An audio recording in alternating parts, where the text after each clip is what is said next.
Super star Mahesh బాబుకి సంబంధించి ఒక అప్డేట్ అనమాట. సూపర్ స్టార్ మహేష్ బాబు రాజమౌళి సినిమాలో సింహంతో ఫైట్ చేయబోతున్నాడా అనేది ఇప్పుడు డిస్కషన్ పాయింట్ అయింది. ఎందుకంటే ఇది నిన్న కార్తికేయ ఉన్నాడు కదా, రాజమౌళి గారి అబ్బాయి కార్తికేయ ఒక ట్వీట్ చేశారు. ఒక ల్యాప్టాప్లో మహేష్ బాబు ఆ ల్యాప్టాప్ని చూస్తుంటారు, ల్యాప్టాప్లో సింహం ఉంటుంది. ఇది ఫోటో. ఈ ఫోటో వచ్చిన దగ్గర నుంచి ఇదే డిస్కషన్. ఎందుకంటే గతంలో లొకేషన్కి వెళ్ళినప్పుడు లొకేషన్లు చూడటానికి రాజమౌళి గారు సౌత్ ఆఫ్రికా వెళ్ళినప్పుడు సింహాలతో ఫోటో దిగి ఆయన సోషల్ మీడియాలో పోస్ట్ చేశారు. మహేష్ బాబు గారి బర్త్డేకి ఒక చిన్న హింట్ ఇచ్చారు. దాంట్లో చెప్పారు వాళ్ళు గ్లోబ్ ట్రాటర్ అంటే ప్రపంచం మొత్తం తిరిగే వ్యక్తి అనమాట. గ్లోబ్ ట్రాటర్గా మహేష్ బాబు క్యారెక్టర్ ఉంటుంది. సో సౌత్ ఆఫ్రికాలో చాలా వరకు షూటింగ్ జరుగుతుంది, సౌత్ ఆఫ్రికా అడవుల్లో షూటింగ్ జరుగుతుందని మనకు తెలుసు. ఈయన విజేంద్ర ప్రసాద్ గారు కూడా కొంత హింట్ ఇచ్చే ప్రయత్నం చేశారు.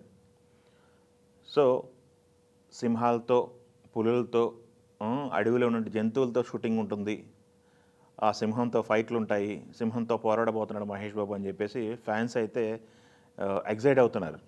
ఈ సినిమాకి సంబంధించి నవంబర్లో ఒక చిన్న లుక్ ఒకటి బయటకు వెళ్తామని చెప్పి రాజమౌళి గారు చెప్పారు.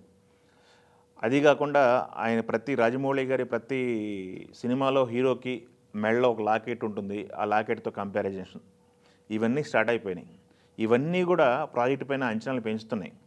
మొన్నటి వరకు కూడా 2 షెడ్యూల్స్ కంప్లీట్ చేశారు ఇక్కడే. ఈ షెడ్యూల్స్ అయిపోయిన తర్వాత మరొకసారి ఫారెన్ ట్రిప్ ఉంటుంది, సౌత్ ఆఫ్రికాలో షూటింగ్ ఉంటుందని చెప్పేసి మనకు తెలుస్తుంది. గతంలో ఇంకొక ఏరియాలో షూటింగ్ ప్లాన్ చేసినప్పుడు కూడా వర్షాలు, అక్కడ ఉన్న వాతావరణం సహకరించక వాళ్ళు షూటింగ్ అప్సెట్ అయ్యి ఇండియాకి రావడం జరిగింది. ఇండియాలోనే కొన్ని సెట్స్ వేశారు హైదరాబాద్ పరిసర ప్రాంతాల్లో. ఆ సెట్లో అయితే షూటింగ్ జరిగింది మొన్నటి వరకు. ఈ ఫోటో ఎప్పుడైతే బయటకు వచ్చిందో ఆ ఫోటోతో అయితే చాలా ఎగ్జైట్ అవుతున్నారు మహేష్ గారి ఫ్యాన్స్. మనం గతంలో చూసాము చాలా సినిమాల్లో ఈ జంతువులతో ఫైట్ అనేది డిఫికల్ట్గా ఉంటుంది. RRRలో చూసాం ఎన్టీఆర్ పులి ఫైట్ ఎలా ఉంటుందో ఎంత న్యాచురల్గా చేశారు. అదీ కాకుండా RRRలో ఇంటర్వెల్ బ్యాంగ్ ఒకటి ఉంటుంది. ఎన్టీఆర్ గారు అడవి జంతువుల మొత్తాన్ని కూడా వేసుకొని వచ్చేసి దాడి చేయటం బ్రిటిష్ సైన్యం పైన, అది ఎంత న్యాచురల్గా చేశారంటే దానికోసమే అవుతుంది, సంవత్సరాలు అవుతుంది జక్కన చెక్కుతాడు ఈ టాపిక్లన్నీ వస్తుంటాయి. ఎందుకు అవుతుందంటే అది క్వాలిటీ కోసం. మన ఈ మధ్య చాలా సినిమాలు చూసాం, VFX పేలవంగా ఉంది, VFXలో దొరికిపోయారు, ఇట్లాంటి టాపిక్లన్నీ. ఇప్పటి వరకు ఎక్కడ కంటెంట్ వైజ్గా దొరకకుండా సినిమాలు చేస్తున్నారు రాజమౌళి గారు. మన సినిమాని గ్లోబలైజ్గా తీసుకెళ్ళిపోయారు. ఇప్పుడు మహేష్ వంతు వచ్చింది. ప్రభాస్, రామ్ చరణ్, ఎన్టీఆర్ హీరోలంతా కూడా ప్రపంచాన్ని మొత్తానికి తెలిసారు. నెక్స్ట్ మహేష్ వంతు. మహేష్ ఈ సినిమా తర్వాత మహేష్ రేంజ్ మారిపోతుందని చెప్పేసి మాట్లాడుతున్నారు. నిజమే, అది గ్లోబలైజ్ అయిపోతున్నాడు మహేష్ బాబు గారు.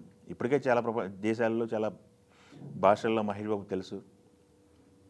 రాజమౌళి సినిమా అంటే ఈగర్గా వెయిట్ చేస్తుంటారు. హాలీవుడ్ హీరోలాగా ఉంటాడు కట్అవుట్.